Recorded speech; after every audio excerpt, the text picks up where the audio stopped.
এই যে রানাঘাটের ঘটনা ঘটলো, তাতে করে এইসব এমএলএরা এরা উৎসাহিত এবং এদের কর্মীরা খুবই উৎসাহিত এবং এরা জানে শেষমেশ কিছু হবে না, কারণ আমাদের মাথায় দিদির হাত আছে।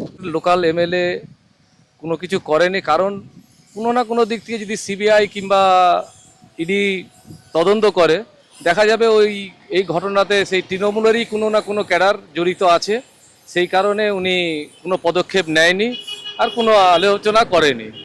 সবই তৃণমূলের নেতারাই জড়িত এই রেপের পেছনে। তো মমতা ব্যানার্জির শাসনকালে এটা স্বাভাবিক জিনিস হয়ে গেছে, এটা আর বেশি দিন চলবে না। আর একটাই কথা, ভয় আউট, ভরসা ইন, বিজেপিকে ভোট দিই। দাদা, রানাঘাটে 14 বছরের বাচ্চাকে রেপ করা হয়েছে রীতিমতো তার বার্থডে পার্টিতে গিয়ে। এখানে লোকাল এমএলএ তৃণমূলের তো কোনো রকম পদক্ষেপ নেয়নি, এই ব্যাপারে কি বলবেন? দেখেন, এই পদক্ষেপ না নেওয়ার আসল কারণ হচ্ছে, বা এই পদক্ষেপ না নেওয়ার মানে এই রেপ ঘটনার মেন কারণ হচ্ছে আমাদের মাননীয় মুখ্যমন্ত্রী মমতাজ বেগম। কারণ হচ্ছে তিনি বিগত দিনে দেখিয়ে দিয়েছেন পশ্চিমবঙ্গবাসীকে যে অবহেলার মতো কাণ্ড ঘটতে পারে। রাজ্যের সবথেকে ভালো হসপিটাল কলকাতার বুকে, সেখানে আরজি করে অবহেলার যে কাণ্ডটা ঘটালো, একটা কর্মরত অন ডিউটি নার্সকে মেরে নৃশংসভাবে রেপ করা হলো, তাকে খুন করা হলো এবং সেই প্রমাণ লোপাট করার জন্য সমগ্রভাবে পুলিশ প্রশাসনকে কাজে লাগিয়ে ভাঙচুর করিয়ে বিভিন্নভাবে তথ্য লোপাট বিভিন্ন রকমভাবে চেষ্টা করে যেভাবে ধামাচাপা দেওয়া হলো, তাতে করে এই যে রানাঘাটের ঘটনা ঘটলো, তাতে করে এইসব এমএলএরা এরা উৎসাহিত এবং এদের কর্মীরা খুবই উৎসাহিত এবং এরা জানে শেষমেশ কিছু হবে না, কারণ আমাদের মাথায় দিদির হাত আছে। এই এই মানে এই প্রশাসন আর কতদিন চলবে? এই প্রশাসন আর আছে দিন সাতেক।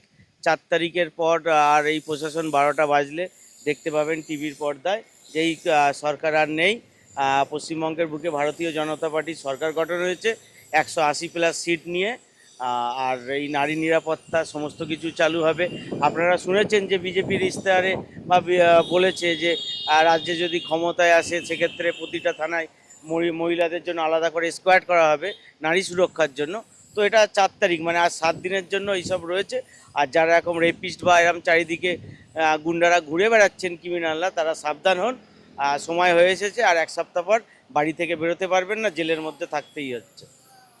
এবং প্রশাসন যদি সক্রিয় হতো তাহলে এই ঘটনাটা ঘটতো না। আর ওখানকার লোকাল এমএলএ কোনো কিছু করেনি, কারণ কোনো না কোনো দিক থেকে যদি সিবিআই কিংবা ইডি তদন্ত করে, দেখা যাবে এই ঘটনাতে সেই তৃণমূলেরই কোনো না কোনো ক্যাডার জড়িত আছে। সেই কারণে উনি কোনো পদক্ষেপ নেয়নি আর কোনো আলোচনা করেনি। আর আমাদের পশ্চিমবাংলায় চারিদিকেই দেখতে পাচ্ছেন, শুনছেন, আপনারা মিডিয়া থেকেও দেখতে পাচ্ছেন যে এই একটা মানে টিএমসিদের মানে অনুষ্ঠান মতন হয়ে গেছে ওদের, যে রেপ করে মার্ডার করলেও আমাদের কোনো শাস্তি হবে না, আমাদের মাথার উপরে মাননীয়ার হাত রয়েছে, সেই জন্য এরা এটাকে ছেলে খেলা ভাবছে। তাই আমার কাছে বক্তব্য একটাই, যে আর ছেলে খেলা নয়। 4 তারিখের পরে আমাদের স্বরাষ্ট্রমন্ত্রীও বলে দিয়েছে যে যত ক্রিমিনাল আছে যে যার নিজেকে স্যালেন্ডার করো, আর না হলে পরে 4 তারিখের পরে আমরা বুঝে নেব। সেই কারণে 4 তারিখের পরে সব ডিসিশন হয়ে যাবে। না, এখানে 14 বছরের বাচ্চাকে রেপ করা হয়েছে, তার মানে ভাবুন, মানে মহিলারা মোটামুটি সুরক্ষিত নয়। মহিলারা মহিলা, কেন, কেউই সুরক্ষিত নয়। কোনো মহিলা সুরক্ষিত এই মুহূর্তে নেই। ওই যে দিদিমণি বলেছে না, 8টার পরে তুমি বাইরে বেরিয়েও না।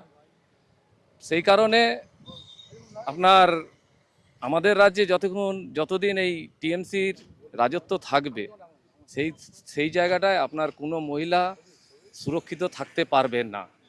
কারণ আরজিকল নিয়েও দেখেছেন, সন্তোষখালী দেখেছেন, তারপর আপনার নানা দিকে চলছে এরকমই রেপের বিষয়টা ওই একই কামধনি। সেখানে না কামধনি তো ধরুন যেখানে রেপটা হয়েছে আমারই রিলেটিভের দিক থেকে, ওখানে যে মানে যে মেয়েটা রেপ হয়েছে আমারই ভাইয়ের কাকা তো মেয়ে হয়, সেটা আমি পুরো ঘটনায় জানি। ওখানে দেখলেন তো সব বেকুসুর খালাসে এখন ঘুরে বেড়াচ্ছে। সেই কারণে এখানে পুরো জঙ্গল রাজ, এটা টোটালি জঙ্গল রাজ হয়ে গেছে। যত গুন্ডা বদমাস আছে এরা, যদি এর পরে যদি আসে সরকার, যদিও বা আসবে না, পরে সরকার আসলে পরেও এদের সেম ঘটনাই ঘটবে। চেষ্টা ভারতীয় জনতা পার্টি আর মানে টিএমসি সরকার তো আর এখানে গঠিত হবে না 4 তারিখের পরে, ওরা বুঝেই যাবে হয় কেউ বাড়ি ছেড়ে পালাবে নয় কেউ দেশ ছেড়ে পালাবে। পশ্চিমবাংলায় এবারে যা 4 তারিখের পরে দেখবেন আপনারা মিডিয়ারাই খবর করতে তখন ব্যস্ত হয়ে যাবেন যে কোন গুন্ডা হয় কেউ প্লেনে করে পালাচ্ছে, কেউ ট্রেনে করে পালাচ্ছে, কেউ বাসে করে পালাচ্ছে, সব পালানো শুরু করে দেবে। দেখুন, মমতা ব্যানার্জি সরকারে এটা প্রযোজ্য, বর্তমানে যা চলছে তো এগুলো স্বাভাবিক জিনিস। আর আপনি একটু তদন্ত করে দেখলে মনে হবে যে এখানে দেখা যাচ্ছে যে সবই তৃণমূলের নেতারাই জড়িত এই রেপের পেছনে। তো মমতা ব্যানার্জির শাসনকালে এটা স্বাভাবিক জিনিস হয়ে গেছে, এটা আর বেশি দিন চলবে না। 4 তারিখের পর সরকার পড়ে যাচ্ছে, নতুন সরকার গঠন হচ্ছে, নারী সুরক্ষা 100%। অ্যান্ড যত রকম সুরক্ষা দেওয়া যায় নারীদের তত রকম সুরক্ষা পাবে নারীরা, এটাই। আপনার মনে হয় না প্রশাসন যদি এক্ষেত্রে একটুখানি করা হতো তাহলে এই ধরনের ঘটনা আর ঘটতো না? প্রশাসন করা হতে পারবে না, মমতা ব্যানার্জির শাসনে প্রশাসনই তো কাজ করছে মমতা ব্যানার্জির হয়ে। মমতা ব্যানার্জির পাশে তো কোনো লোক নেই, তার এমএলএ এমপি ছাড়া, হ্যাঁ কাউন্সিলর ছাড়া আর পুলিশ ছাড়া তার পাশে জনসাধারণ নেই, সবাই চলে এসছে। এই সরকারের সাথে কেউ নেই, এই পার্টির সাথে কেউ নেই, এখন শুধু অপেক্ষা উল্টানো। মানে ডবল ইঞ্জিন সরকার আসলে কি এই পরিবর্তনটা আসবে? অবশ্যই ডবল ইঞ্জিন সরকার আসলে এই পরিবর্তন আসবে। নারী সুরক্ষা সব থেকে মানে বেশি পরিমাণে নারী সুরক্ষাটা থাকবে, আর নারীরা সারা রাত ধরেও রাস্তায় ঘুরতে পারবে, এরকমই দিন আসছে বাংলায়। নতুন সূর্য উঠছে, ঠিক আছে, সেই সূর্য সবাইকে আলো দেবে। ভারতীয় জনতা পার্টি আগামী দিনে সরকার গঠন করছে, সরকার গঠন হওয়ার পর এরা আর থাকবে না, এদের তো কেউ নেই, যত এমএলএ এমপি আছে তারাও পালাবে। আর একটাই কথা, ভয় আউট, ভরসা ইন, বিজেপিকে ভোট দিই।